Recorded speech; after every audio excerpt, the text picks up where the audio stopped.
Jesus Christ, Neil Schon. You see what I'm saying? Now you can tell. Okay, you can tell right there that that's a Neil Schon run. Oh, Neil's one of my you know how it is. You have a bunch of guys, but there are probably like 3, maybe 4 dudes that are like life-changing influences. Right. Neil is one of those. Welcome to Brian Miner's Gig Log, featuring Brian Miner. And now, your host, Brian Miner. Brian Miner Gig Log, episode 4. What are you doing? Doing this, trying to scoot this chair up a little bit. Ever had a dream, wanted to be a big rock star, wanted to be whatever, the best at something, go out and make a bunch of money and get famous? Yeah. You know, it doesn't work out for everybody like me, but I think I have somebody with me today that's probably going to be famous. So I have a surprise guest, Collin Keemle. Hello. How are you? I'm great, dude, man. This is awesome. I'm absolutely thrilled to be here. Yeah, so this gig log is going to go off the rails. This is going to turn into more of a podcast. We'll do the whole, I'll do whatever I do, but this is going to turn into just conversation between guitar players, I think. Yes. But I didn't realize how handsome you are, dude. You are not a little kid anymore. You've grown into quite a handsome young man. Thank you. Thank you. I'm actually trying to grow my hair out. And it's been kind of a struggle because I can't get it to look like the way that I want it to look. But, you know, I guess I don't know. Do you think it looks all right? I think you look great. Yeah, because I wanted to grow it out. Like, I don't know. The beard thing's rocking. I like it. Yeah, it's just time for a new, have you ever gone through phases where you're like, you know what? I'm starting a new chapter of myself here, so.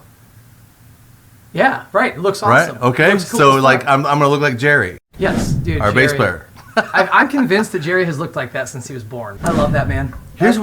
Love that man. Here's what I have you for. Yes. There's a big surprise this weekend because you're back in town. I'm so excited. Thanks for letting me play. I'm pumped, dude. And so I get a text from Collin, and he says, "Hey, dude, if I don't take any pay, can I just play with you guys this weekend?" And I was like, "Come on, man." And I got to be honest, man.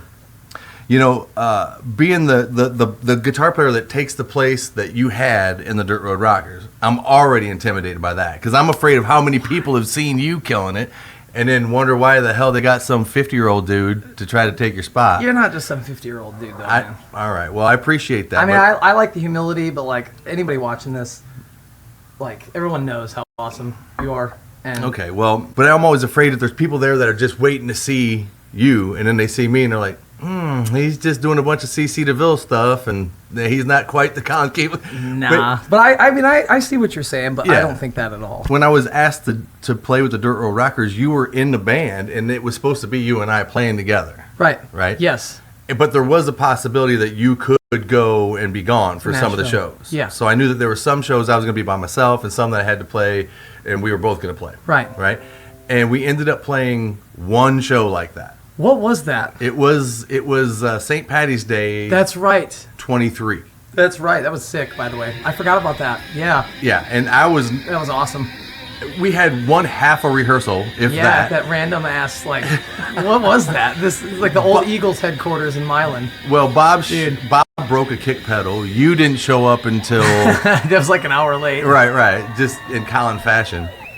Which you were late tonight, too. I was. I will say today, a lot of times it's out of just disorganization. But today was legitimately, I just had stuff going on. But you did show up. Yes. Now, the Collin Keemle of 10 years ago, that would have been a questionable outcome. You wouldn't know. And you may or may not see me in the... Collin, we get to play together this week, and we're playing in the Henry County Fair? Henry County Fair, yeah, it's a pretty big deal. Cooper Allen's a pretty big country star, so it'll be awesome. We're on the big stage there, and then we're playing a beer tent. Yeah, afterwards. I didn't know that till I looked at the group chat today, and I saw that, and I'm like, dude, yes. So then we get to have the serious, the serious professional show, and then we have the party.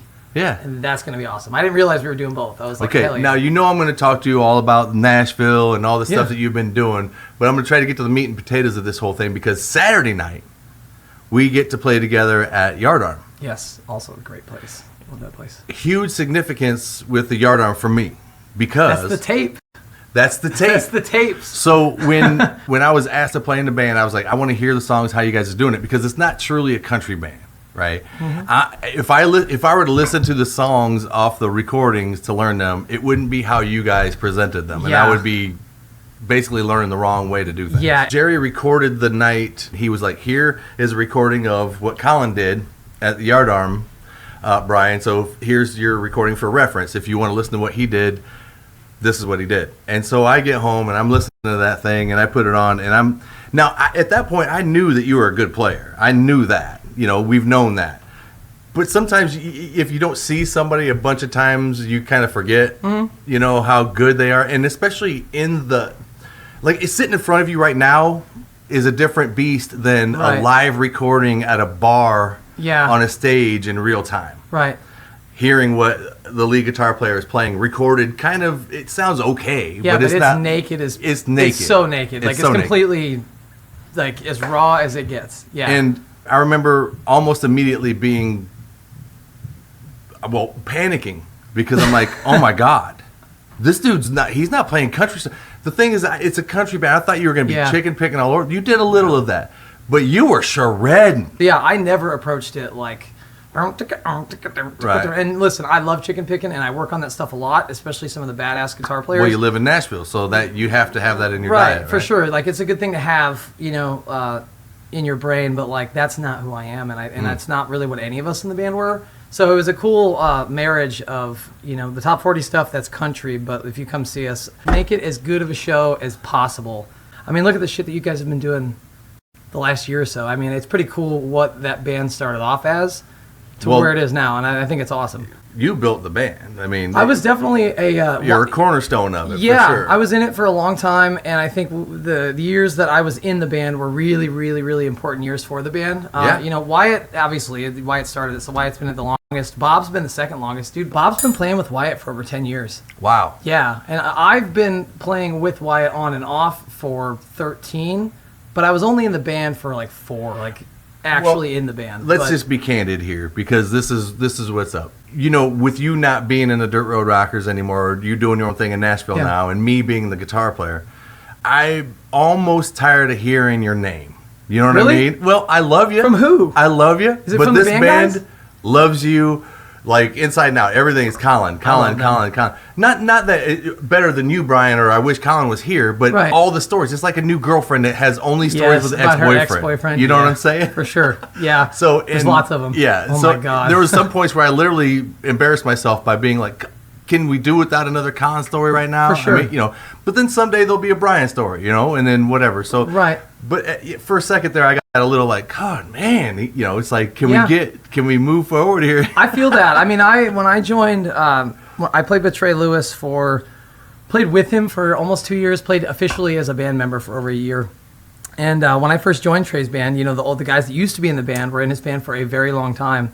And which that guitar player that was the player before me is a good buddy of mine. He's awesome. His name's Terry Adams. But I would hear just all these stories about Terry all the time, and it made me go like, man, I wish I had stories with these guys. History. I'm like, damn, like I want them to talk about me sometimes, So I totally get that. A lot of the stories were of that the fashionably late, forgetting things, not knowing where anything.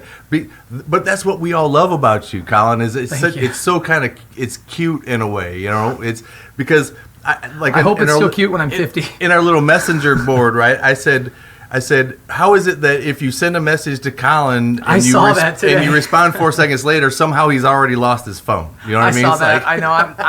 I don't do it on purpose. No, sometimes I get phone anxiety. I don't know if you are like this. Probably not. I know some people my age are like this. I think it might have something to do with social media. Okay. But I will literally get this anxiety when someone calls me, and I'll have the phone in my hand and I don't answer it because I just don't want to talk.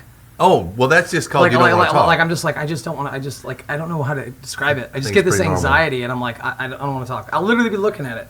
And then I'll just be like, but just text me. If you text me, most of the time, I get back. Back to the Yardarm, though. Yeah. I have some notes here because the recording I got to learn from, I've been playing since I was 7 years old.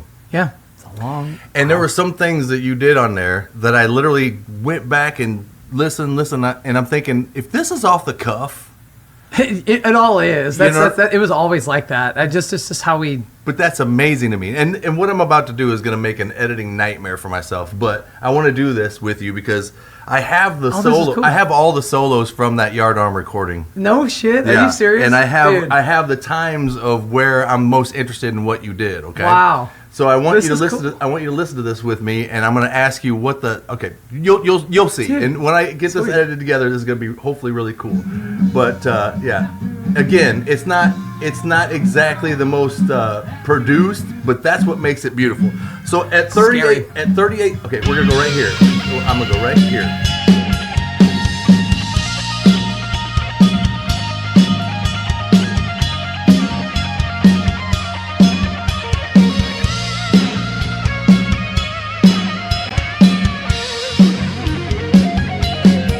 Beautiful. Thank you.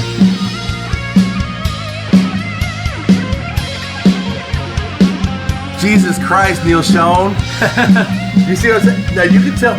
Okay, you can tell right there that that's a Neil Schon run. Oh, Neil's one of my you know how it is. You have a bunch of guys, Yeah, but there are yeah. probably like 3, maybe 4 dudes that are like life-changing influences. Right. Neil is one of those. I still to this day. I mean, anytime I can channel that, I try heard to. that run and I was like, holy Neil Schon. You know what I mean? That was. Thanks, is it man. Sean? Is it Neil Schon or Neil I Schon? think it's Sean. I I've always always said say it. Sean, but some people say Sean, and some people that like know him, like other guitar players or singers and stuff. I've heard them say Sean, but then I hear Sammy Hagar say Sean, and they're Yeah. buddies. So I don't know. I Yeah. think it's Sean. But Yeah. Well, I've called Yeah. you Keemle.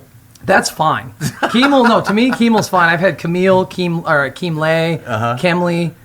Keemle's That's awesome. A-okay with me. You know what's funny about this is that this recording, I didn't know Jared was doing this. So this is just as raw as it gets. And I there was nothing, it wasn't like it was a big show. Right. Yardarm's great, but it wasn't like a big show where I'm like, okay, I'm going to do this. To go a little further into it, Yeah. Collin, here's what. When they gave me the tape, okay, I was out of the scene for a few years. I hadn't played a bar gig and whatever, and I'd never been to the Yardarm I hadn't either in until that Dubuque. day. And so when I saw it was Yardarm at Dubuque, and I guess I heard from what Wyatt was saying in between the songs and stuff, I kind of put this picture in my head of what the Yardarm might look like. You know, Mm-hmm. like a fantastical sight in my head as I'm learning these. I'm Right. thinking, what does this place look It's like a little beach bar. I'm going to play there, you Yeah. know? And so I was thinking in my head what this place might be.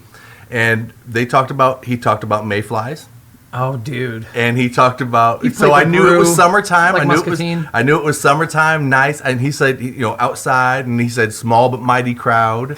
Wyatt says that. It's a small but mighty crowd. And I'm listening to the things that are going on and the banter in between songs because the mics pick up the banter sometimes, And so I had this vision of what it looked like in my head. And when I got to actually play the place, it was not that, of course, because it's a made-up place in my mind. I've never seen it before. Yeah. But when I got there and I actually played the Yardarm, I felt I finally played that stage. You know what I Yep. mean? That recording came from. Because, listen, I had to put a lot of work in to get to where I could just start up. Which, you know what I mean? which honestly, I have to say, which I think is incredible because, and this is not a knock on anybody else who's been in the band, but no one else has done that. And I think that the work that you put in to like really, just do it awesome, and which tells me that you're like that with everything you're involved with. You probably were like that with Drop Hammer and every band that you've been in. And not a lot of guys are like that, and I think that that's incredible. And honestly, it kind of inspires me a little bit to be more like that. I've gotten a lot better at that the last few years, but dude, I never used to be like that. I would just, you know how it is. You get Show good, up and wing it. You get good enough that you can just wing it, and not know what the hell the song is. But people are like, not when you're taking the place of Collin Keemle. thanks, man. I went from nothing, not playing out at all. My strings on my guitars were all rusty, dude. Oh, dude, that was me when I lived in Florida. You see what I'm saying? I didn't Yeah. play at all. And then all of a sudden, it's like you're playing 50 shows in a row, every weekend. Lots. 2 nights a week. And so I went from off the couch to a professional musician really quick. That one, the melody part I did on that last on After Yeah. a Few, I always do that. But the rest of that stuff is just, it's like stream of consciousness. You just kind of But your do whatever. vocabulary, you've been speaking that language every night. You know what I mean? I hadn't spoke that language in a long time, and I found out that even the work I put in to try to be, I thought I was ready. I was like, here we go. And then the first time I played by myself, I felt like somebody had depantsed me next to the pool in front of everybody. You know what I mean? Really? I forgot almost 90% of all the tricks that I knew or what ways to get through. Right. because I relearned how to play guitar, basically. Yeah. I'm not doing any arpeggios. I'm not speed picking. I'm not, you know what I mean? I'm not doing all that stuff to get through solos because it's not metal. Right. I tried to get good enough to like bridge the gap, okay? But I found out that playing live is a totally different beast. And I'm telling you, I'm still not to the point where I feel 100% comfortable. Like to where I'm like, I'm not worried about it. Right. I know I'll make it through the night. Do you ever, though? Dude, for some reason... Like, I don't know if you even ever do. Like, I certainly... You know, you get where you're like confident and like it's going to be a good show, we're going to do a good job. But I don't know if I ever feel like, you know, I don't know, like I'm going to fucking smash the, you know what I mean? Crush them today, baby. Like, I don't know. There's sometimes that I wish that I was you, like I could channel you and to get me through the night because I'm like, this is so lame, Brian. You're doing pentatonic, boring crap. Like, what? Step outside, be you. And it took me a while to figure out that I am me. Mm-hmm. You know, that, oh yeah, this is me doing this. It's not me trying to do Collin. Right. You know what I mean? So just be me. Anyway, It took, and also on top of that, man, we're getting into some, like, this I is love like this. therapy This almost. is awesome. This is And also, so cool. for me in Dirt Road Rockers, it took, and this is, I know that Wyatt's not going to, he's not going to really think that this matters to me, but ever since I got in the band, you know, when I got in the band, I didn't know Wyatt. Yeah. I met him that day that we rehearsed. Yeah, which I always wondered, because you guys are both such, I don't want to say you guys are type A personalities because you're not like type A personalities, but you guys are very headstrong and it's a good thing. Like leader type guys. And I was just hoping, I was like, I hope that they click and I hope, you know, because I knew when Jerry called me about you, we had just played a show at the Rust Belt and it was awesome and I was leaving. And I think I'd already left, but I had been coming back to play while they were trying to figure out what they were going to do. And I'm like, you were the only person in this entire fucking area that I was like, dude, that would be perfect. That would be awesome. And I was just like, when I found out that it was going to happen, I'm just like, I hope it fucking works because it would be awesome. And you know? thank God my wife is letting me do it because she at first she was like, hell no. Every weekend, all summer, playing in bars because we all know that women don't like it. You know what I mean?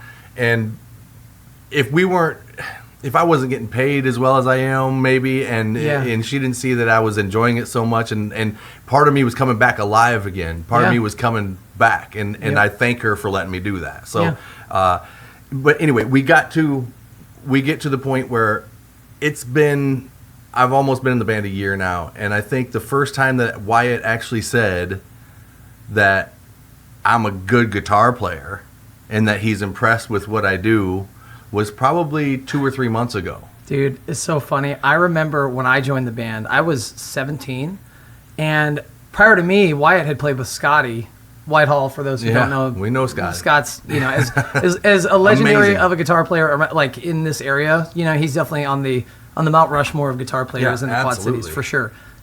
Big influence on me. But you know, Scotty was that was Wyatt's guy that he had played with, and so when I joined the band, I would just hear about Scott all the time, and I was like, I'm gonna fucking I'm gonna be the guy. Like I'm gonna get better, and I'm gonna push myself to like be the guy. Yeah. That I want them to talk about me like they talk about Scott. But it's funny that I remember when he first we were playing a show at Martini's, and it's actually on video. I don't know if it's still on YouTube. We were doing the I Don't Want This Night to End, the Who's Crying Now thing at the end, and when Wyatt got on the microphone. And obviously he was saying this half-heartedly, but he goes, you know, he said something like, by far the best guitar player that I've ever played with, Collin Keemle. And I remember when he said that, dude, it was like the world got lifted off me. Like that's all I wanted was to like impress those guys, you know? Yeah. And obviously like everyone else that he's played with has been amazing, but that was a big moment for me. Like, and I had the same thing. Well, like, I was like, you know what? He said the same thing about me. Dude. So. Well, it's true. It's absolutely true. No, dude. it's he'll do things like, oh, all right, take it home. The best guitar player, blah, blah, blah, Brian Miner. And I'll blow the solo. You know, I'll forget, oh, crap. Oh, what was I going to do here? And then I'm just up there hacking through it. What? Sorry, man. You know what I mean? I feel like I let him down sometimes. But either way, I've always been honest with him. I mean, I didn't know him, like I say, coming into the band. But I was like, he's on pitch. Yep. He's professional. Awesome frontman. Awesome frontman, and he books great shows. He's a professional that way. Yep. You know, he's hardly ever flat. Yeah, dude. He's You know an what I mean? example. So it's happened because he takes his ears out sometimes, and then whatever. But yeah, and then that's it. Gets when you have if you're in a bad room, you got a bad ear mix, and you take it out, like that's especially as a singer, and you know how that is, dude. It's a hard thing to overcome when you can't hear yourself. So, but no, dude, Wyatt is a great example of someone. I think Wyatt's very talented, but I think Wyatt is a good example of someone that, you know, if you just, he's been doing it so long and played so many shows that you just learn things, you know, by doing that. And a lot of the stuff, you know, like when I was playing with Trey and doing that stuff, dude, playing in Dirt Road Rockers, it was like the university of like how to play professionally. And I tell that to people because I would not have been able to do what I do when I'm in Nashville or playing with people like that on stage if it wasn't for being in that band. And Wyatt's just a great example of that. Just what playing a lot and playing over a lot of years, you know, the experience and the stuff you get, you know. I totally understand. I mean, here I am kind of in my retirement years of playing in bands, you know, and I feel like this band is what's going to finally give me my black belt. You know what I mean? Yeah. I feel like when I'm done with this, I'll be like, I've earned my damn black belt. Give it to me now. Yeah, for you know sure. what I mean? If people say, hey, that Brian Miner, who's that guy? Well, he's black belt. He's earned his black belt finally. Played in a country band every weekend for his retirement. You know what I mean? Yeah. So playing rock and roll back in the day and being skinny and hot and dark haired and whatever I was and flashy and whatever, that was easy. Right. It's easy to walk into a room with black hair and like be the guy with eyeliner on and leather pants and skinny and all that. Yep, and just everyone just looks at you. And it's a different thing to be a 51-year-old dad with gray hair up there trying to make it through the night and still be interesting. You know? Right. So that's where you get your black belt right there. Yep. But going back to this yard arm, I ain't nearly done. I've got 3 more spots in this thing. I love this. Good Brian.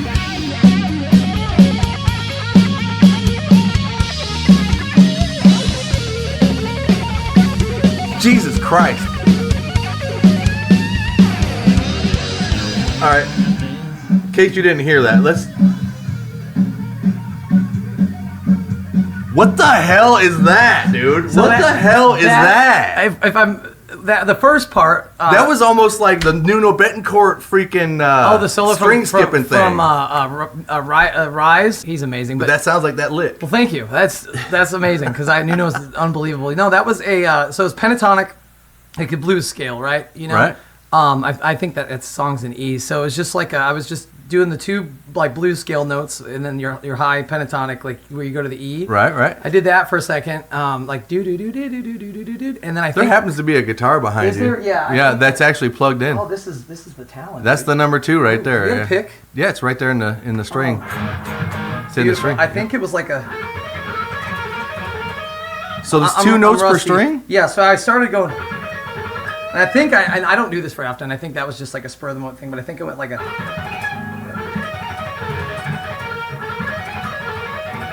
See, that's right there. Something like that. That's yeah. what separates you is that you're super fast at the 2 notes per string thing. I think it was something like that. Or, Yeah. or maybe like a. No, it wasn't that. It was definitely. Oh man. Yeah, so it's just pentatonic, right? But Okay. I'm doing the. Right. So, yep. So here's where I was having trouble coming into this band because you know I'm a 3 note per string player. Fucking awesome. I'm a 3 note per string guy. Yeah. I'm a boo-doo-doo-doo-doo. So I'm playing all the notes in the scale. Yeah. When I realized that a lot of stuff was pentatonic, Yeah. it's 2 notes per string and super fast. When I was playing back in the past, I kind of went, I'm okay at it, but I'd still go back to my spread 3 note stuff. Right. But now I'm really honing in on that pentatonic thing, and hearing you play it that fast is just it makes me feel good because Thanks, if I dude. get there, it'll be that clean and Yeah. that fast. I'm close though. I'm catching up with you. My thing, what really I think built my that because that's definitely the central part of my playing, and then what I like to do is blend that with 3 note per string scales and stuff like that. Yeah. But it was Eric Johnson and Joe Bonamassa too, really. But Eric Johnson was the main one because he, the first time I saw him do like, oops, sorry.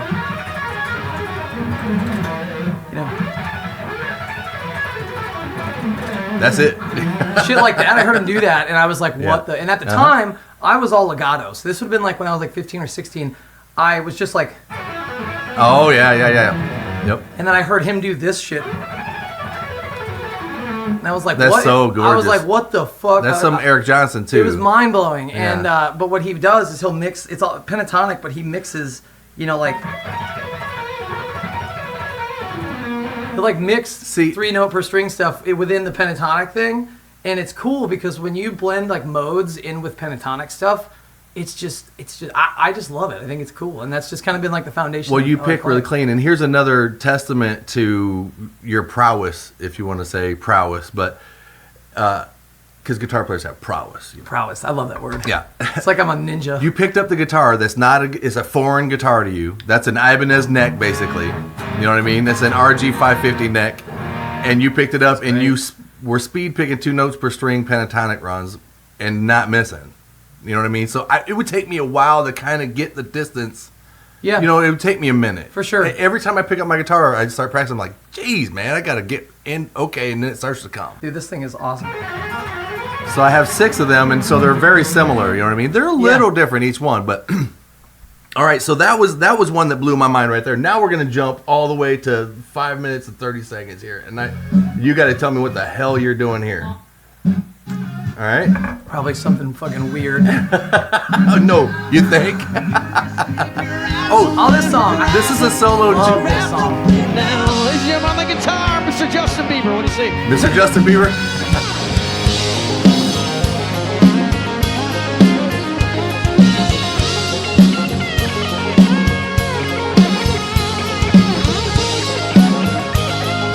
And you're ad-libbing this.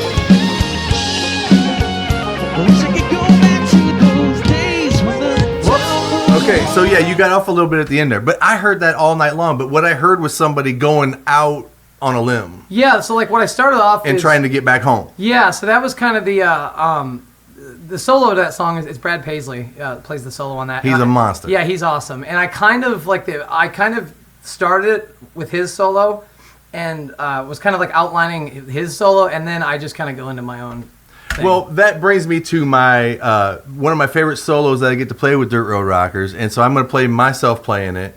I have a little video here, but we're going to come back to this. I want to play more of this, but since we're talking about that solo, let me do my little favorite solo thing here. I'm curious as to what song it is. It's that song. It's that solo. Oh yeah, I'd have that recording of you doing this. I love playing that song.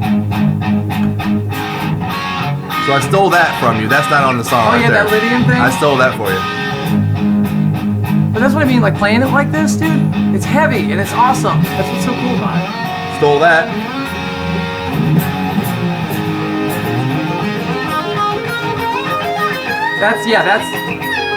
That's actually the solo.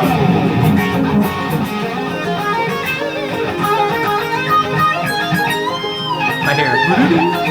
Yep.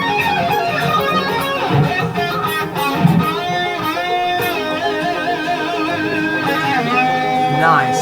Hell yeah. Dude, that's sick. And that is actually the solo. Yeah. You know, mine was just like, I don't that wasn't actually the solo though. I took my liberties in there too with the little bit of that bendy thing that I did instead of the pivoting thing he did. You know what it is? Which is really neat, but I took my own liberty in I'm there used to that because I mixed that board tape of you guys doing this. I think that's why I thought it was the solo because it's you that I was mixing like for like weeks. What I was saying is you did that just off the cuff. I'm gonna play in this key. I'm gonna emulate what the solo sounds like. You didn't sit down with it like I did for hours and trying to learn what Paisley was doing in that thing. Right. You know what I mean? Because there's not too many guys out there that are doing little tutorials on how to play that one. Right. You know, I think I've wanted that for so many years. You know, you want your playing to be impactful enough on people that are listening to you for them to want to come talk to you about it.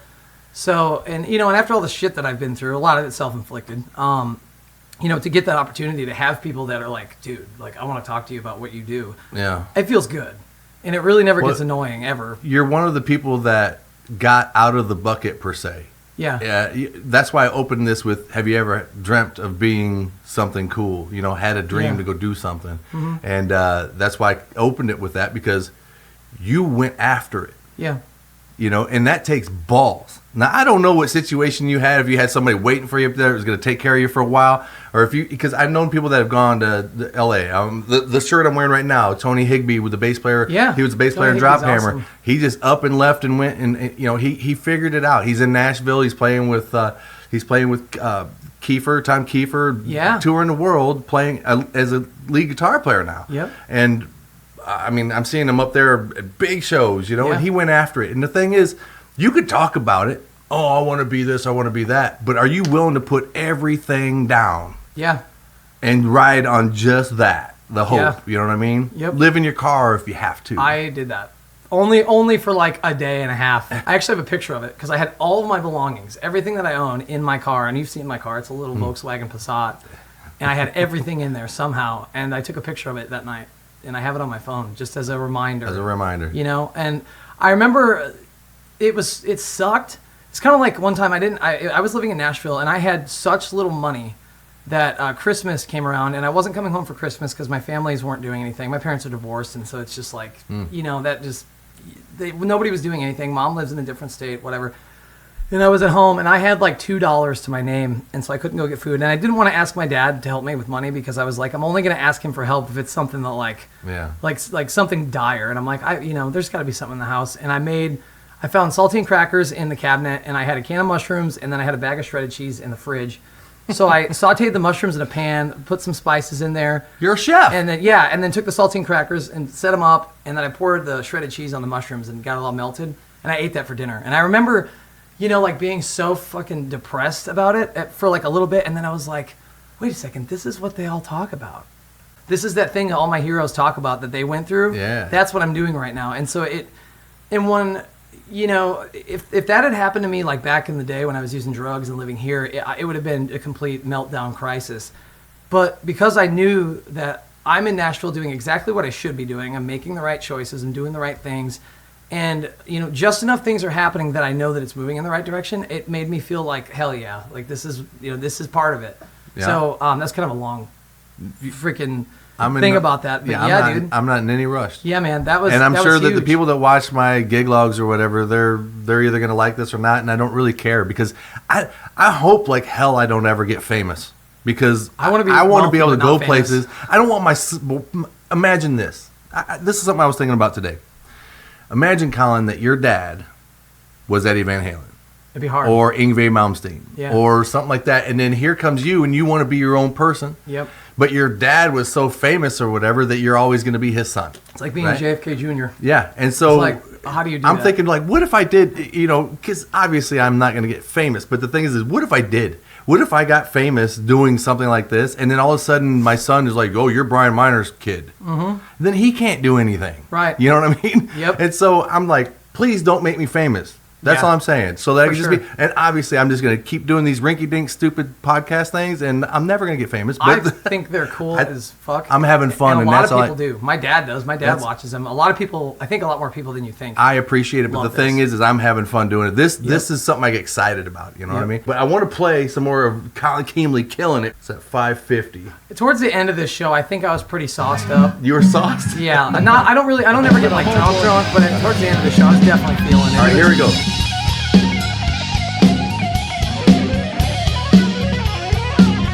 Oh. All right, hold on one second, Collin, because I want you to exactly listen what to. that was. I want you to listen to. Well, it's Save a Horse, Ride a Cowboy. Yeah, I can right. tell you exactly what I was doing. Okay, and I want to see that, but you have to listen real close because in the background you can hear Bob saying, "Holy crap!" or something after you do it. Dude, he says something. I love when he does that. Like, It gets me fucking fired. He's up. never done that to me. He will. I swear, dude. It gets me. That guy is the best bandmate in the world. If you Man. listen real close, you can hear him in the background after you play this.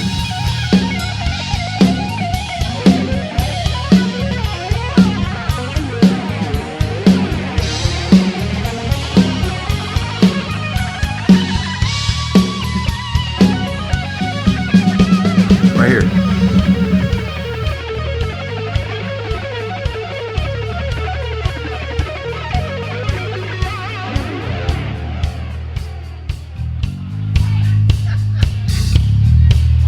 They're laughing. Dude. Bob's probably like, come on, calls. Bob just gets so fired up. That's so funny. I sat right there at that computer right over there. Yeah. Listening to that spot.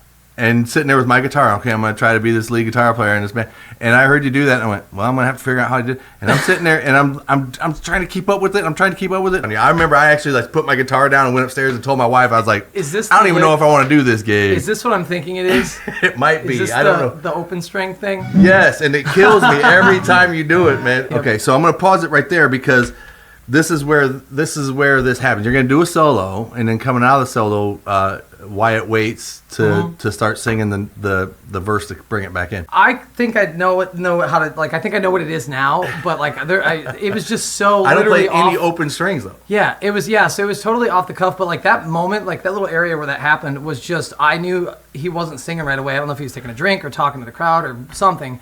And I was just trying to like just kind of create some ambience, you know. It's my favorite part of the night, and it proved to me that you're already like a step, maybe a couple more steps away from a black belt, maybe a double black belt. Thanks, man. Because this is where it's at for me when I listen to guitar players, and if you're just up there and you're sauced up a little bit, that's where it lives, man. Yeah, that's where it lives. You're free. Yeah, you're expressing. You're coming up with it.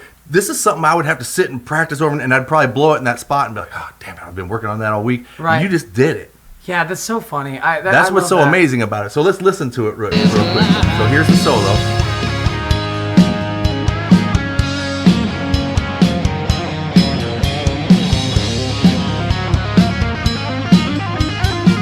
And you can kiss my ass on that too. Here we go.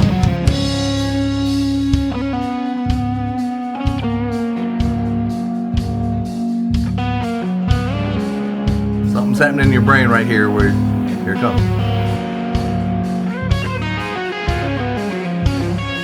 Jesus, man, come on. And then you hold on. Beautiful. Thank you. Beautiful. That was my strat, dude. Thank you. I love that guitar. That right there. Yeah. You definitely get that stuff under your fingers really well. And like I say, that little run that you did, you tried to show it to me one time when we were together. And it wasn't the same. And you couldn't remember it or something. Yeah, like I know what it was, but it was, again, so sometimes with those opens, because I love the open string stuff. And then what I was talking about earlier, that's a country thing. Mm-hmm. But I like to do that in like, when I have like, you know, overdrive and it's a rock because it sounds so cool. I think it was like, no. Yeah, whatever you... something like that where you're just like... And what I got out of it was completely wrong. That's what I wanted to say to you. I wanted to say that I worked my ass off listening to that shit. And I just wanted you to know that I was thoroughly impressed knowing that was just like a...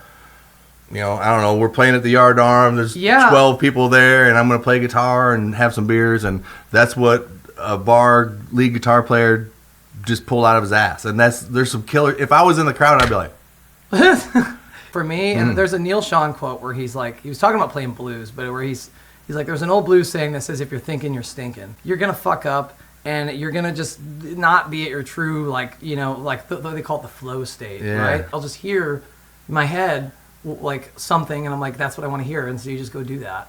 You're one of them people that can hear it in your head and then put it on the frets. Yeah, right. For sure. And see, not everybody's there. Well, and thanks again, man. I definitely will say, though, another part of it is being fearless, because I've most definitely tried shit, you know, because, you know, like, you're going into a part and you're like, all right, I think this might work over that. And you're just like, well, you have to commit to it. You're like, all right, I'm going to do this run, and we're going to see what this sounds like over this. And there have been times where I did it, and I'm like, that didn't really sound that good. Especially with, like, diminished and harmonic minor stuff. Like, man, if you don't do that over at the right time, like, it sounds goofy. There's a million things that I want to talk to you about, but this is my gig log, so I'm supposed to get some gigs out of the way from over the winter so I can get caught up with these gigs. And so, will you watch these with me? Hang out, dude, and watch these. Dude, okay, I love that. They're a few minutes a piece, but we'll sit here and we'll just see if there's anything interesting in them. Is that at the Rose Casino? No, this is some sort of outbuilding in Clinton. I think I played there with Cal Stage. Yeah, I absolutely did play there with Cal Stage one time. Bobby. Yeah, man.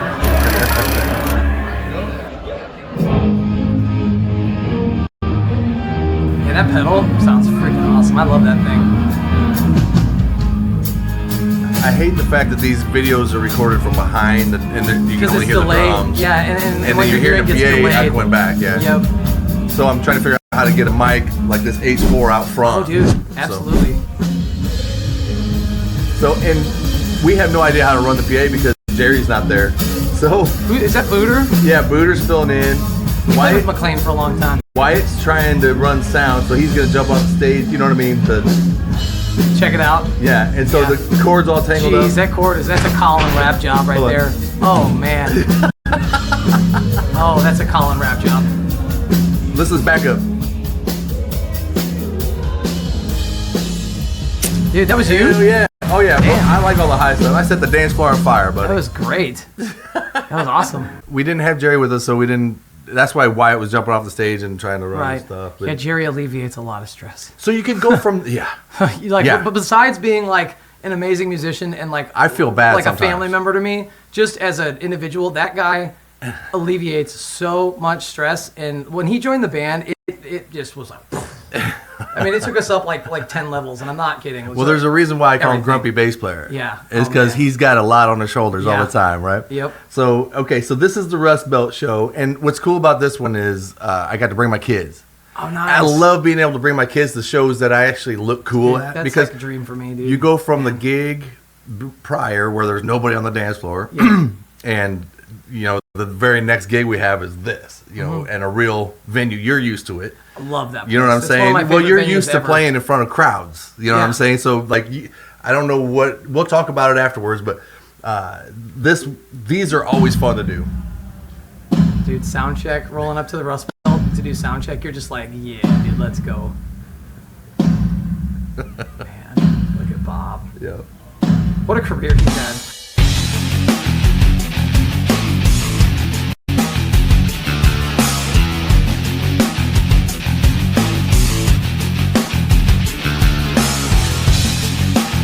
All right. Go right through this door and go set them on the riser. Putting my waters on the riser for me. Man, that's Watch their awesome. faces.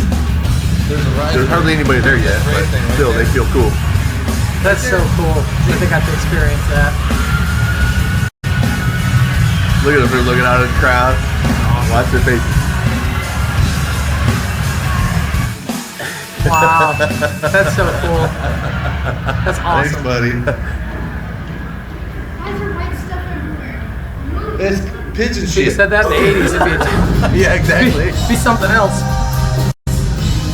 Yeah. That's something great.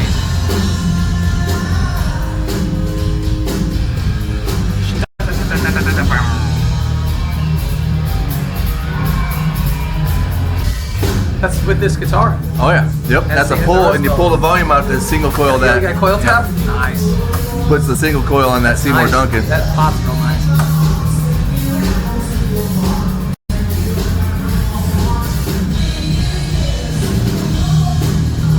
Soul Man still can rock.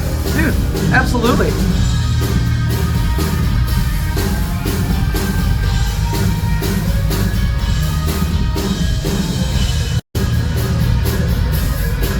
Hey. Hell yeah.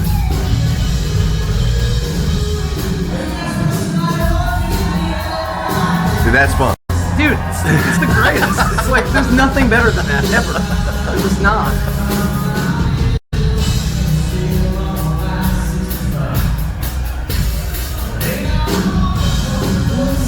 Scratch on ticket for 212 Such a great packs song. and a tank of gas with it. This is a tough. Time over, but she was gone. You know, I love that stuff.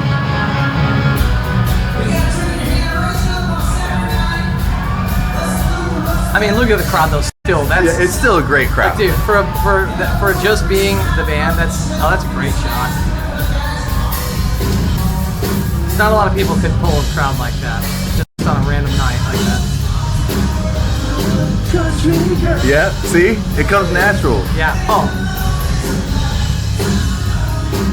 I love watching Bob play drums. Yeah. He's just Bob. He's so everything he does is just so him.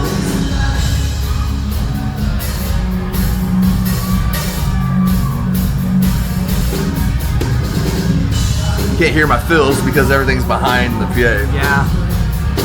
Yeah, you should like record it with a mic and then also take a line out and record the board. Yeah. And then like blend them together. So, I know you can get the individual tracks off the X32. he usually records. Yeah, which I love that. Yeah. That's so awesome. So useful. Some of it I don't want to hear though. Oh, it's Trust me. It's so raw, dude. Yeah, man. Like we did that in Trey's band. There were some nights like where something, and it could be anybody, just like when someone, whether it's you or somebody else, makes a mistake, it's just like glaring. Yeah. Way more than it is watching. I love playing that song.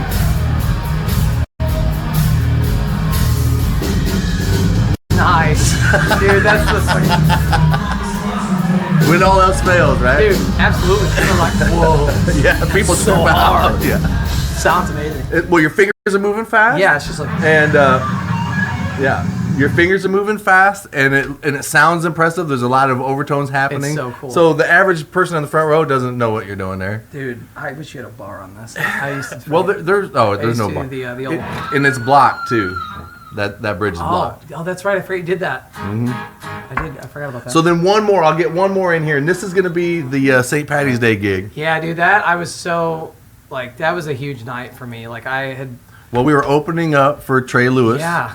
And you played guitar for Trey Lewis. Yep. At the time, what was really odd is I went into this with the whole notion that it's Trey Lewis's show. We're opening it, but I wasn't gonna go looking for you to bother you. You know what I mean? Like, hey, because I know how it is. Gig day, you're playing your hometown. You don't want to have you get overstimulated, and then the show kind of starts to suffer, I think, sometimes. Right. And you had a job to do. So, the wife and I wanted to get home. We had the house to ourselves, so I wanted to play the gig and get home. And, for you sure. know.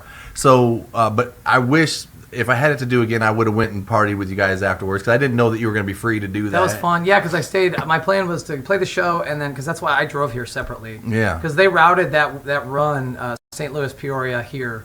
And that's how I get home. Yeah. So I was like, I'm just gonna take my car and then stay for, 5 days afterwards, and that's what I did.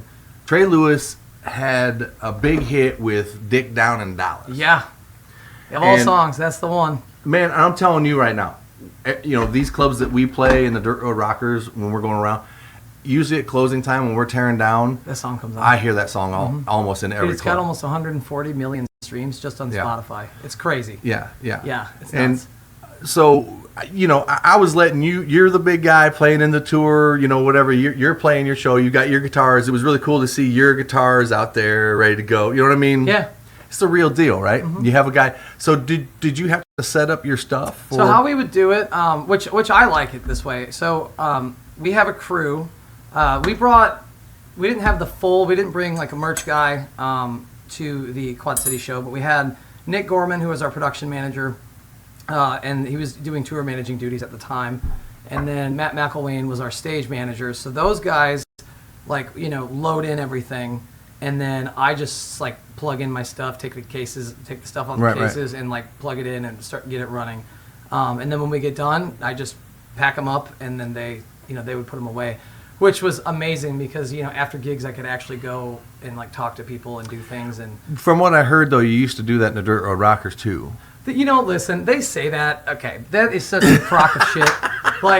I did that a couple of times, but I don't. You listen. It's a word to the wise. If there's any young musicians out there, if you do it twice, it becomes you'll be stuck with that forever. But yeah, I definitely did that a couple times, but I was good about it. I just would conveniently have to go to the bathroom when we were loading. That's what they said. But I always did have to go to the bathroom. I swear to God. And I'd be like, hey, can you guys wait 15 minutes? And they're like, no. But yeah, so yeah, they say that. But that's, Jerry knows. I'm a bigger boy. I'm 240 pounds, 6'2". I can move some cabinets. All right, give me the 2-wheeler. I'll put all the subs and the high mid packs in the trailer. Oh, yeah. Don't make me try to do some intricate knowing where to plug stuff in and stuff and all that crap. Screw no, that shit. Give me a 2-wheeler and I'll put the shit in the trailer. Yep. Don't bother me with mic cables and stuff. I'll try to wrap them, but I'm gonna do the whole time in a knot and throw them in. I'm not good at any of that stuff. Yeah. Yeah, So- Jerry will get on. Dude, Jerry got on my ass about cable wrapping. Did he? That's where I finally, dude, for years, like a decade. How do you do it? So I take it, And like say you have the cable, make sure it's not all tangled. You get it untangled so it's normal. And you roll it and see which way the cable wants to go. Okay, so you're spinning it in a circle. No, so I'll take it like I don't have one free. I'm just going to use this one really quick. But like you would take it, right? And you take your fingers and you see which way it wants to roll. Okay. Right? It wants to roll that way. That's already too much work. And then, you just do it like that. You know what I mean? And you just do that for the whole cable. You would do it a bigger circle than this, but just like that. Okay. Oh, it wants to roll this way. So you that sucks. do it like that. So it keeps it from, breaking it, I guess. But I used to not do that. I would just like tie them in knots and shit. And Jerry was like not having it. Jerry chewed my ass one night about it. And so I learned how to wrap cables from Jerry. Okay, well here, I've been trained by Rob Cimarusty. Yeah. Jerry, I've had a lot of different people, and Jerry finally said, "Okay, the way you're doing it's all right." So what I do, all right. It's all right. Well, he wanted me to do the round thing. Yeah. And I'm like, I just can't do. I'm not patient enough. Yeah, It'll it go takes the a wrong long way and time. do a figure 8, and I will keep going. I don't care. You're just like, I want to get this. Yeah, done. I want to get out of it. here. Yeah. So I realized that my method is you take the cords and you half them. So I take the end and find the other end and I half it, and then I find my way to the and then I half it again. And then I half it again, and then once you get to where you got something about this long, I take it and I figure 8 knot it. Mm-hmm. Right? That's how Cimarusty taught me how to do it. And then I throw that in the case, and I'm done. You're done. So half, tighten a knot, done. Yeah. And Jerry, I said, "Is that all right?" Because I was waiting for him to be like, "I don't like it when you do that," Right. But he said, "Yeah, that'll work. You know how Jerry is. That's all right. Yep, Yeah, all right." like and I'm like, "Really?" That's awesome. That's the seal of approval. It's like Daddy Jerry.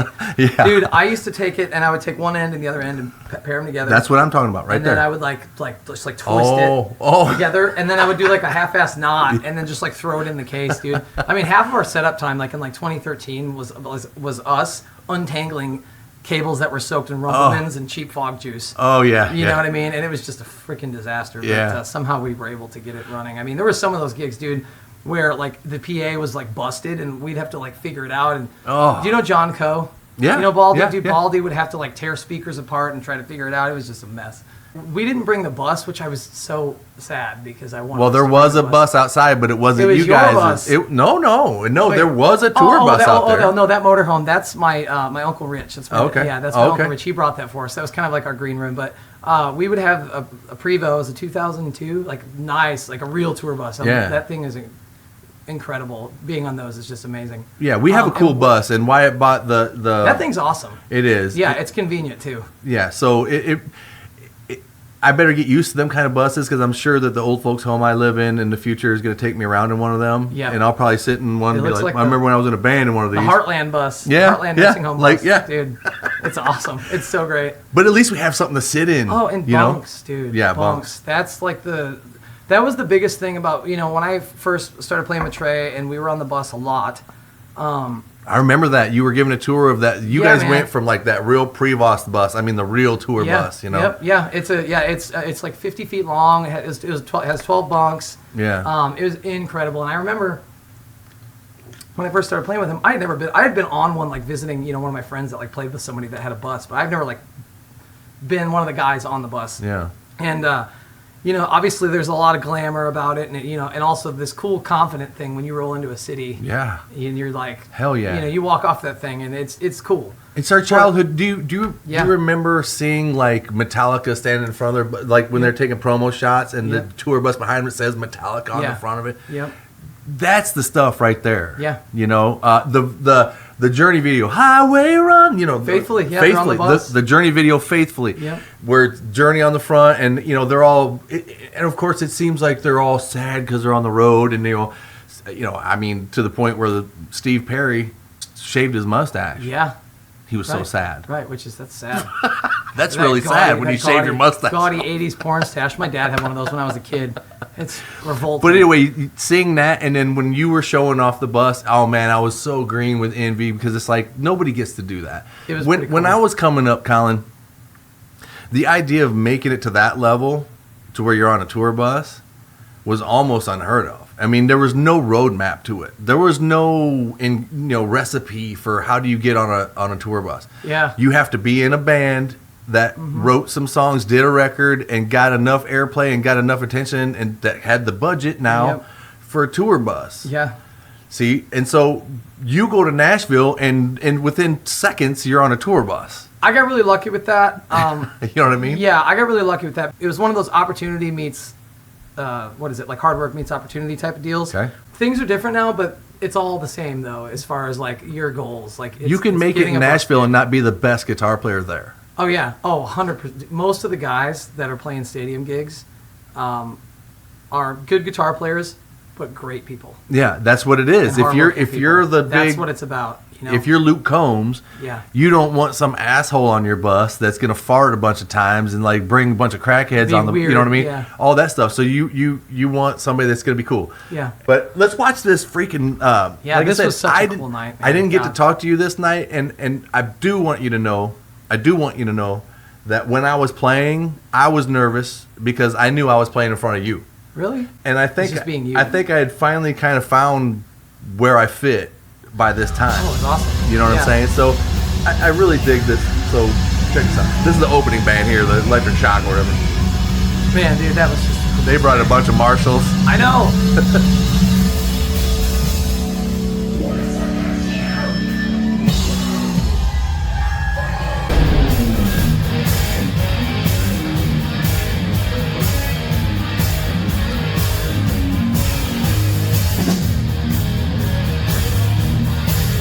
Dude, look at that crowd.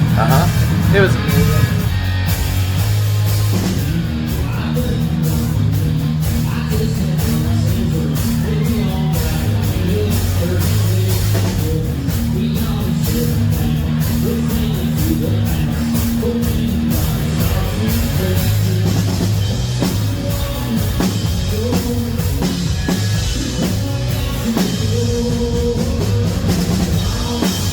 Sometimes There's the Brian Miner hair flip. Sometimes is iconic. Dude, ripping.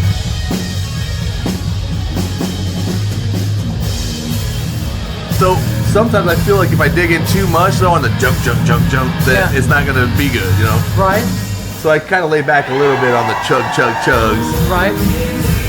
I would But do it. Jerry said stop, dig in. Yeah. And I'm like, okay, man.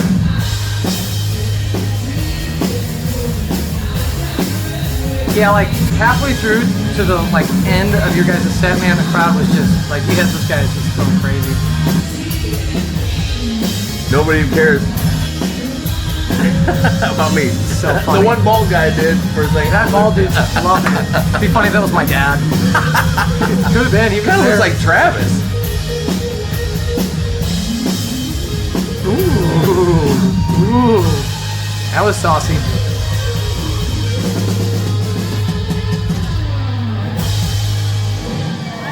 Yeah. Such a fun song to play.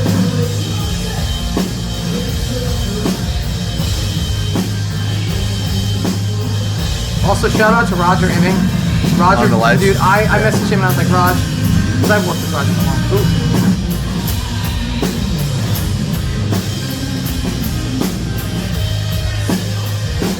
Nice.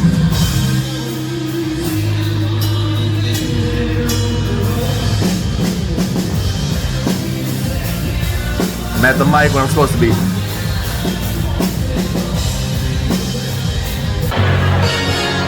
Oh, I'm geez. so happy you guys Look at played this. this song. We do that every night. Dude, I love that. Reminds me of when I played with Bill, man. We used to do that song.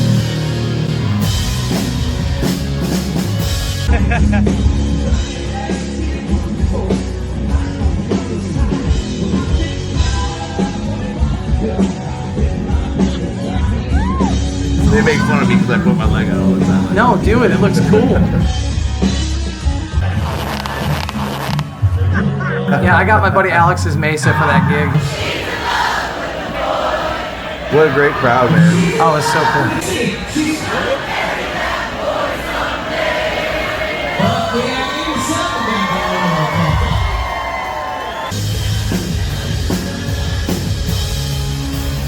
Yeah, I think there's some out front footage here. I'm like, get Dude, out that of was my way, a Paul dude. Stanley. You just This did a is- Paul I said, Stanley. get out of my way. You did- This is it my looks like spot. you did the Paul Stanley thing. Yep, here we go. I'm like, everybody chill. That's so And then I play the most easiest, but people love it. They eat it up.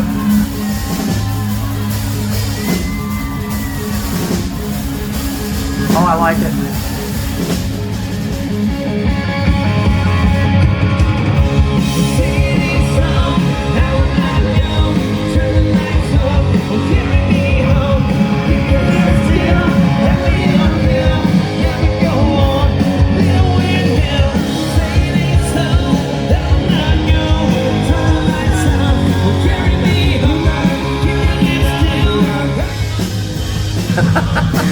What a night.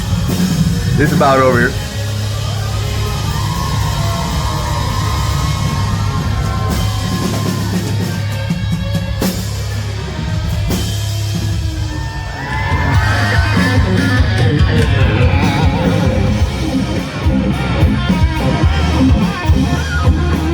Hell yeah.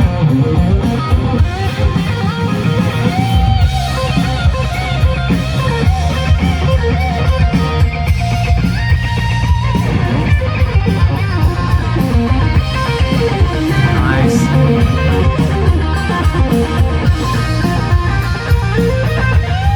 Fuck yeah, dude.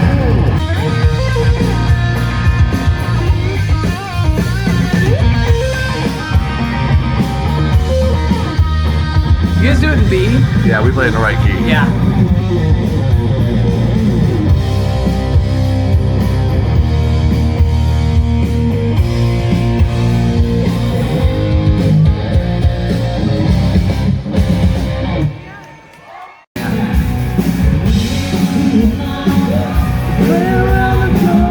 I think that's why I put it there because I didn't even notice that Sam was leaning over the wall right there. Oh, that is Sam, isn't it? Yeah. That's funny. All right.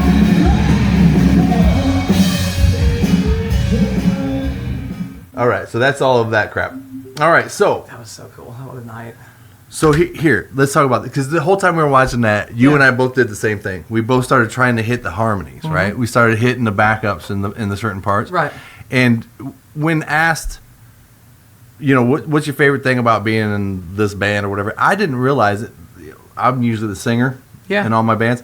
Hitting harmonies has always been something I've been envious of the other guys because it's so cool if you can nail it, right? And being the guy that can come up and hit the backups, right? And Jerry's really good at it. Yeah, Jerry can go sky high. Yeah, well, not only that, but he just hits the right harmony. You know, he knows where they're at. I tell my wife that all the time. I'm like, hitting a solo is really cool. Yeah.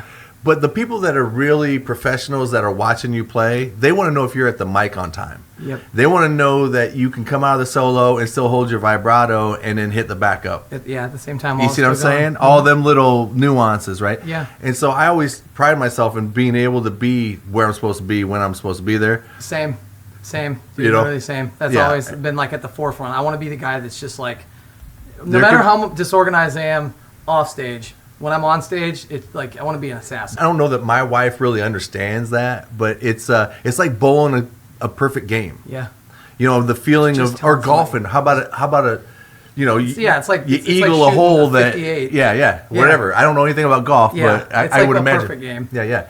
So I don't know how to make them understand that. Like, why do you have to do it? Why do you have to do it? It's not a have to. It's I get to. Yeah. And I can. And I tell this to Bobby all the time. It could be a summer night. He's set up. And he's just kind of sitting there. You know how he is.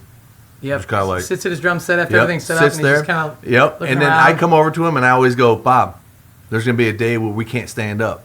We're not going to be able to do anything. Yep. And we're going to be wishing that we were right here on this night, right now, playing rock and roll like we are supposed to be doing. Mm-hmm. So take it in, man. Look around. Yep. Like this weekend, the whole time we're going to be doing that, I'm going to be like just enjoying that, like this thing that's happening, you know?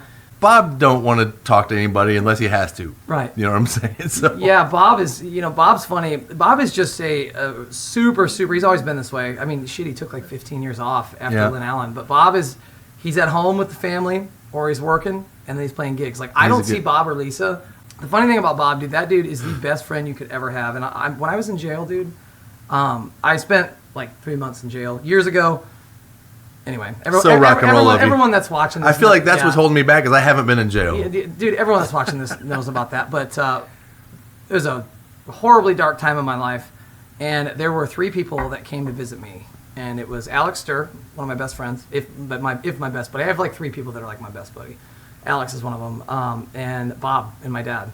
And, as you know, Bob, jail is not a place that Bob Boyd would ever want to would ever step foot in or go visit somebody, and he did that for me. Wow. And, so Bob's amazing. And Bob's one of those guys that, like, you could be intimidated by him before you know him, because he's a very, like, manly man, like, gruff dude, but he is the most loyal, amazing friend, and also the funniest dude I have ever met in my life. I never laughed more than I've laughed hanging out with Bob. It's interesting that we're sitting here because this has kind of come full circle, and I'm not saying that the circle's complete and it's not over, but it began with you and the Yard Arm and me learning the Yard Arm songs a year ago, fighting with my wife about being in this band. Her. Glad that worked out because it would not. I told Wyatt this. I was like, "You're the only person I feel like that could keep the Dirt Road Rockers." There's this like thing that it has collectively, just the way that it sounds and the show and all that stuff.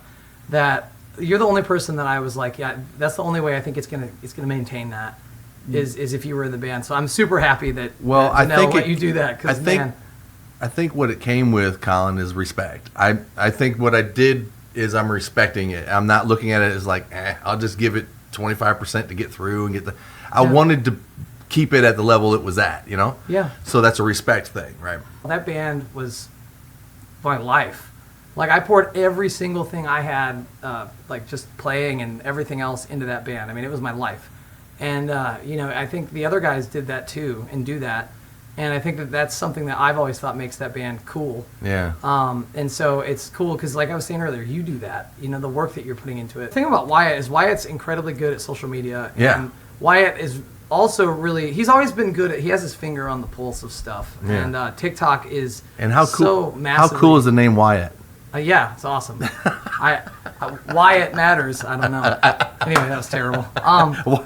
That was a dad joke of all dad jokes right there. Well, you're going to be a dad someday, right? Hope. All right, yeah. Hope so. You know what? That's something I noticed about you. We talk about this on the bus sometimes when we talk about you.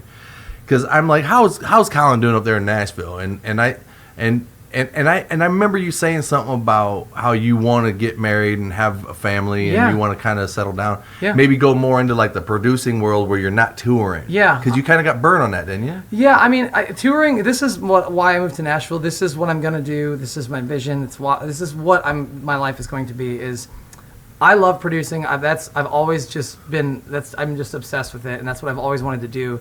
But I also love performing, and my goal and what I'm gonna make happen is producing and songwriting is my job, and then I tour with somebody because I want to and I want to play with them because then it's awesome. Let me ask you this right now: how much does it cost per month to live in Nashville? Oh my God, dude! I mean, it depends on where you are and what you're doing. I'm fortunate that I share a house with my friend Matt. He's an amazing bass player. He plays for Luke Combs. Luke Combs, yeah. Matt's amazing. Matt Maxwell, badass. Good dude too. So my rent isn't anything crazy, but a lot of places, man, like it's like a one-bedroom regular apartment, not necessarily a studio, but like just a nice one-bedroom apartment is like $1,700 a month. You know what I mean? Like when you start getting down to like $1,200 and $1,000, unless it's like someone privately that you know or whatever, you're going to be in a very nice part of town. How big is Nashville? So physically, it's like the size of the Quad Cities, like the whole. Really? The whole Quad Cities, like physically. What is Broadway? Broadway is a bunch of bars with stages on them. It's a street in downtown. And it's literally just dozens and dozens of bars with stages in them, and now a lot of them have 3 floors with a stage on each floor. And there are bands that play there. You have a 10 a.m. to 2 p.m. shift, 2 to 6 shift, and then a 10 to 2 a.m. shift. And you have bands playing all the time, all day down there, and it's just cover gigs. Because somebody walks up and drops a $100 bill in your tip bucket, and requests a song, like you're gonna fucking play that song, or a song that's from the same person, something, right? You're not just gonna be like, yeah, we don't know it. Yeah. So what are you doing now? You're not with Trey Lewis. And No. do you mind saying why you're not with Trey Lewis? Yeah, absolutely. So I had been playing with him for 2 years, and I was formerly a band member for over a year, and I just. It was just time for a change. You know what I mean? I just felt like I needed a change, and it was an amazing opportunity. And I am deeply close friends with most of the people in the band. The ones I'm not, we're still friendly and everything. And they're all good people. It just But you left on good terms. Yeah, I just needed to be done. Okay. You know what I mean? Well, and you know, I know the politics of it. You're not gonna say anything negative, and I Yeah. don't want you to. I'm just because you got to have a job. But Yeah. I mean, I'm sure that the business is rough, right? And like, Yeah, I mean, I didn't leave on like the greatest. Like, I want to try to explain this the proper way while also being, professional. yeah, Nothing crazy or bad happened. Sure. It just wasn't the place. It didn't feel right for me anymore, and I felt that I needed to change. It just wasn't aligned with what I want to be doing. did that open some Yeah. other opportunities up for you? Though? Playing for him? Yeah. Yeah. Oh, absolutely. Because first of all, I met so many people. Yeah. The visibility thing was certainly a part of it, and it gives you a bit of credibility, especially to other touring artists. When you see somebody that was on a gig like that, that's a good thing, first of all. But number two, when you stay with them for a while, 'cause you don't want to be one of those guys that's like in the band for a month or two and then he gets fired and then he's playing with somebody else. It's like when you go to a job interview. Yeah, you need a reference. And your resume has, you worked like 6 jobs in a year. So what would It's Trey? What do you think Trey would say about you right now if somebody asked him? Like on stage, he would probably say that I was great and did a really good job. Personally, I don't really know. Yeah. Okay. You know what I mean? I don't really know what he would say. I mean, Yeah. he might not say nice things. You know what I mean? But I certainly think that I gave them nothing but the most professional version of myself, and I don't think they could say anything to the contrary. You know what I mean? I think Trey Lewis was lucky to have you. Thank you. So, but what is going on right now with you? I mean, are you? So right now, my last show with Trey was, I don't know, like a month or two ago, something like that. And so I moved there to be a producer. So I'm focusing on that. I'm doing a lot of that, doing demos for people, and then like doing like actual release. God, I can't even talk. Releases for people. And then I started playing on Broadway, So what does that mean? Because I know that some people say that they which never. is only a temp. Not to interrupt, is only Yeah. I'm not ever Is going that to be a Broadway okay? guy. But saying Just- playing on Broadway, is that some sort Yeah. of like you're embarrassed to say that? No, 'Cause no, not I at wouldn't all. be. No, not at all. Okay. It's just not. I never wanted to be just playing on Broadway. You can make awesome money playing down there all the time. I mean, there are guys making 6 figures a year playing down there. Granted, they're playing 3 times a day. 5 So you're and not 6 coming days a week. home. You're staying in Nashville. Oh yeah, I'm never moving back here. Okay, Yeah. so you're a Nashville kid now. Yeah. For Okay. sure. Yeah, and I love it here, but I'm not ever gonna move Cool. back here. I mean, Well- ideally, maybe someday I would like buy a home here, like a summer home or something, and just like come back here and stay during the summer because it's fucking awesome. The Quad Cities Yeah. is awesome. Yeah, it's not bad. In non-winter months, and it's close enough to Nashville that I can go back and forth. But yeah, my situation that I want is a winter home in Florida, and live in Nashville, and then maybe someday I can live wherever I want. And I don't know. You've got some sort of energy around you that I can see all of that happening for you. It might not be. It might not come perfectly gift wrapped with a nice little ribbon on it. Never There might be a does. lot of pain and some Yep. loss, and Yep. But I think you'll land where you want to land. It says that in Have you Vermont. met the girl yet? No, well, yeah, I don't know. I think I have, and it didn't work out Okay. as of right now, and which sucks. But Because I don't know. I can tell that when you talk about getting married and have kids, you light up, and Yeah. maybe you don't understand like how much sacrifice that is, So Yeah. I wouldn't want you to do that before you were ready to do that. Yeah. You're 30. Yeah, I'll be 30. I'm not 30 yet. I'll be 30 in August. Well, slow down. Well, I know it's funny. I'm is not 30 yet, a you lot of- old bastard. Yeah, a lot of people think I'm crazy, but I like getting older. I think my life experience has made me feel that way, because a lot of people don't have that happen. Yeah. And as I've gotten older, I've gotten smarter, and I've become a better person, and things be- just get better. It'd be really rough to get on a bus when you got a newborn at home, bud. Right. Yeah, but Just- I'm fine with that. Like if I had to choose between the two, I would absolutely choose just having a family, and because I'm good at Yeah. other things, and I feel like I'm a smart enough person that I could do other things Yeah. and be fine. I 'Cause think that you'd be a great father. So thank you. Yeah. Yeah, I definitely feel like I have matured a lot. I think I still have a long way to go, but I will say, and you could probably you could tell me because you have children, but I feel like when you have kids, from my perspective, it forces you to pull it together because you have to, and your life is no longer just about you, and I think that makes you better, because I think if we all lived like that, even when we were single and not dads, you know, like I certainly think my life would have been a lot better. Well, it's much like being, it's much like being in a band touring around in a tour bus. It's not exactly what it seems all the time. No, and that's something I was going to say earlier. Yeah, it's not as easy as it looks. It's not going to be, oh, hey, son, baseball cap, throwing a ball and happy all the time. Yeah. You know, I mean, my daughter's looked at me and said that she can't stand me or she hates me. You know, that's real life. You know, she don't mean it. Said But to my dad, mom. Oh yeah. Yeah. It's not always easy, man, and it hurts sometimes. You know, but we're all getting through it. So, but man. We have faces to melt this weekend. I know, dude. I'm so and excited. The longer this runs, the less chance I have of getting it edited and out by the time that we're playing. Because I want people to see this before we play at the Yard Arm. So, hell yeah. But man, thanks for being here. And do you want to play some licks on the way out? I might strum some chords. Dude, or something. absolutely. I'm a little rusty.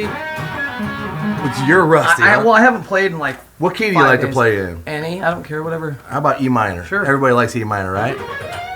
So here we go.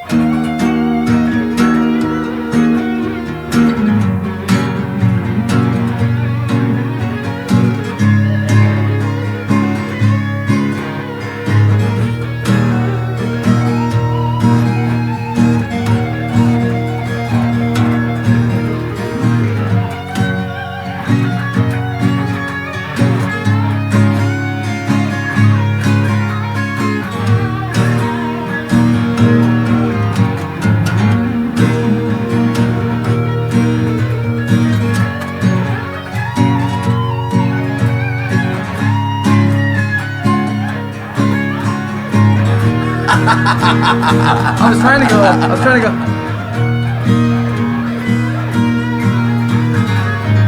Whatever you were trying to do, man. Collin Keemle on the motherfucking guitar. Let's go. Hold on, I got one more. Jesus.